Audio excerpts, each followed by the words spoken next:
स्वागत है आपका हमारे YouTube चैनल बायोलॉजी बूस्ट में, जिसमें आज हम चर्चा करेंगे प्रयोग नंबर 23 सर्कोस्पोरा अरेकिडिकोला। चर्चा को आगे बढ़ाने से पहले आप हमारे चैनल को सब्सक्राइब करें, लाइक करें और शेयर जरूर करें। आइए हम चर्चा को आगे बढ़ाते हैं और जानते हैं कि किस प्रकार से प्रायोगिक कृषि जीव विज्ञान के प्रयोग नंबर 23 सर्कोस्पोरा अरेकिडिकोला को हम अपनी प्रायोगिक पुस्तिका में लिखेंगे।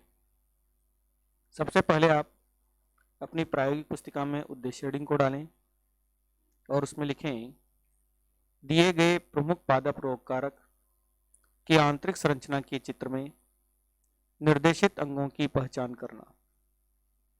उद्देश्य को लिखने के उपरांत आप 2 लाइन छोड़ें और उसमें लिखें अगला हेडिंग विधि। विधि में आप लिखें दिए गए रोगग्रस्त पादप के रोग कारक की पहचान अध्यापक जी द्वारा बताए गए रोग के लक्षणों की सहायता से करते हैं और निर्देशित अंगों को पहचान कर उन्हें प्रदर्शित करते हैं।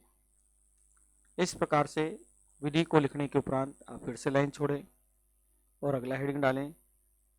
अगले हेडिंग में आप लिखें रोग का नाम।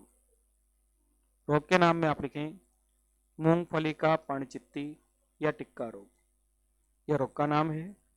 रोग का नाम लिखने के उपरांत फिर से आप लाइन छोड़ें और अगला हेडिंग डालें रोगजनक। रोगजनक यहाँ पर आपको 2 लिखने हैं। एक है आपका सर्कोस्पोरा अरेकिडिकोला और दूसरा है सर्कोस्पोरिडियम पर्सोनेटम। जो टिक्का रोग है उसकी 2 रोगजनक प्रजातियां हैं जो आपके यहाँ प्रदर्शित है। दोनों ही नाम आपको यहाँ पर लिखने हैं। रोगजनक का नाम लिखने के बाद में आपके अभ्यास पुस्तिका में, प्रायोगिक पुस्तिका में जो खाली स्थान दिया गया है वहाँ पर आप एक सुंदर स्पष्ट नामांकित चित्र बनाएं सर्कोस्पोरा अरेकिडिकोला का और उसमें दर्शाए गए नामों को प्रदर्शित करें। जैसे कि यहाँ दिखाया गया है कि ये वाला भाग इसका कवक जाल होता है। कवक जाल के ऊपरी सिरों की ओर कोनिडियम धर या कोनिडियोधर जिसे बोलते हैं वो होता है और कोनिडियोधर के ऊपर ही 2 प्रकार के कोनिडिया, गुरु कोनिडिया और लघु कोनिडिया लगे होते हैं। स्पष्ट नामांकित चित्र बनाने के बाद आप प्रयोग को कंटिन्यू करेंगे और अगला हेडिंग डालेंगे रोगजनक की पहचान। रोगजनक की पहचान में आप जो निम्न बिंदु दिए गए हैं हेडिंग के रूप में उनकी विशेषताओं को लिखेंगे। पहला है कवक जाल।